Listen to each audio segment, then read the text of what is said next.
I'm starting out big broad here. For your producing process, what is something that has stayed the same from following to now? But then on the other hand, what is something that has changed based on the way the industry, filmmaking technology, and maybe even audience viewing habits have evolved? Do you know what? I think that we've pretty much stayed the same. I mean, it's interesting. We have every film is different, which is what I love about the job. Like no year is the same from, 1 year to another. No day is the same, one day to another. And every movie that we make, we've learnt something about what we should do, what we shouldn't do. And we've evolved our process over time. But ultimately, at its core, it's kind of the same, and it's interesting. I feel like although we make pretty large-scale films, I think that most people would agree that who work on them, they feel like smaller movies. Like we keep it pretty small. The sort of core group. We don't have video village. The actors are mostly on set the whole time. It kind of feels a little bit indie, even though we're also doing crazy special effects and things like that.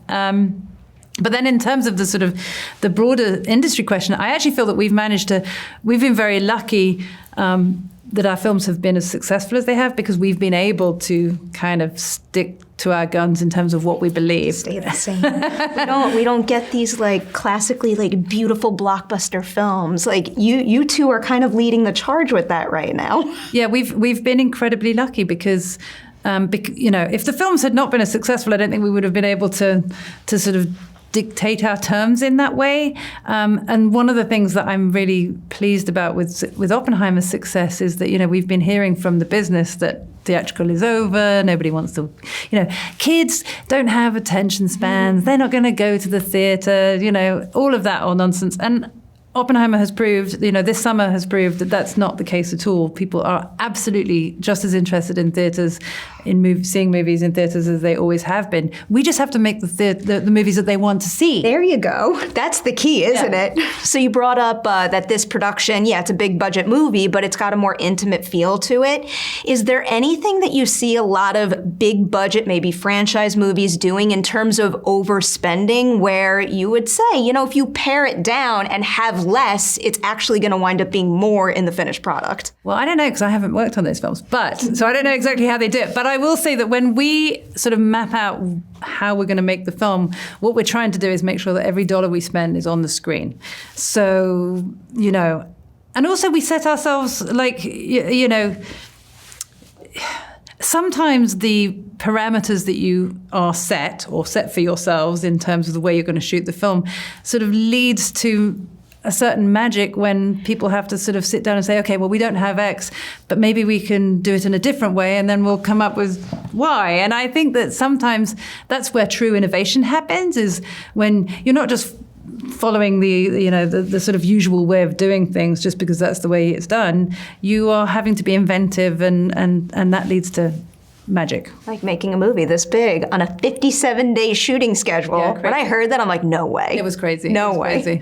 For another production out there that might be sitting there thinking I want more days, I want more time, why would you recommend a tighter schedule to get such a big movie done? I think that the nice thing about making this film in 57 days was that the energy stayed high the whole way through. We've done movies that we had sort of 128-day schedules on. It gets really old. It gets, people get really tired. The nice thing about a fast schedule is that it keeps it fresh. Everyone was excited to be there. And, I also wouldn't recommend a 57-day schedule unless you really have a plan for how you're going to do it. And we were very lucky that, we had worked with Hoyte, our DP, before. And when Chris went to him and said, look, do you think we could do this? Hoyte really thought hard.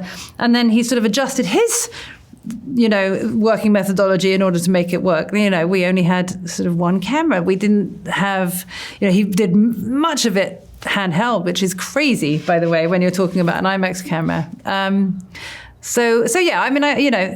was great. And we also, we don't, our actors don't spend much of their time in their trailers because we don't give them big trailers. We give them crappy little trailers. And so they tend to then want to be on set because there's no reason to be back at base camp. And that also lends itself to a fast shoot. I love that quality so much. Another broader question, going into filming, which scene did you think would be most challenging to pull off? And then ultimately, was that indeed the case, or did a different scene wind up catching you all by surprise? Oh, I mean, gosh. Things, you never see the one that's going to get you, ever. And I've made enough films at this point that I know that. I think that the scene that I thought was going to be the hardest probably was the Trinity test. I was really nervous about how that was going to be because we were shooting it out in the desert, in this vast area, and, night, never fun. But, because we all were so focused on the difficulties of that, I think, it went very well. There were really no scenes that were bad, though, on this. Like, everything went so great. We got so lucky. Not lucky. That's what happens when you're well planned and you surround yourself with the right people who are there for the right reasons. Well, and who are also sort of willing to shift if they have to. Like, you can't be so locked in on doing things a certain way because life will serve you up a whole different scenario, and then you have to throw it all up in the air and do something different. And I think that's the key to sort of successful filmmaking, is sort of having a plan for every scenario, but also being willing to improvise on the day if you have to. So we've been talking a lot about the big of this movie, but I know that you and Chris are also very detail-oriented. Can you pinpoint a tiny detail in this movie that isn't spoken about or front and center in frame that you knew you had to include and it was important, but we don't necessarily feel it, but we could feel it informing the movie and kind of building atmosphere? I mean, for me, I think there are many performance aspects, actually, that fit that bill. The film, we knew we had to make it couldn't be longer than 3 hours because we wanted to put the film out on IMAX. Well, I have a feeling a lot of people out there are sitting there thinking, 3 hours sounded long, but now I could have watched more.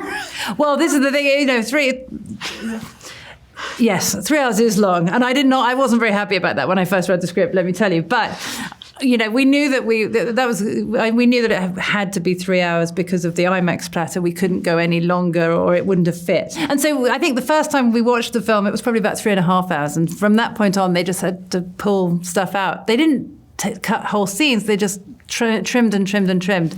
And I think that when we got to around 3 hours, I'm sure that we could have gone further. I'm sure that Chris and Jen could have cut probably another 5 or 10 minutes out, but I'm really glad that they didn't, because I think that I'm not going to call out any specific ones, but there are so many sort of tiny performance details, like looks. Like Downey does some amazing looks, particularly in that last sequence where you can just see everything that's going on in his head, the sort of...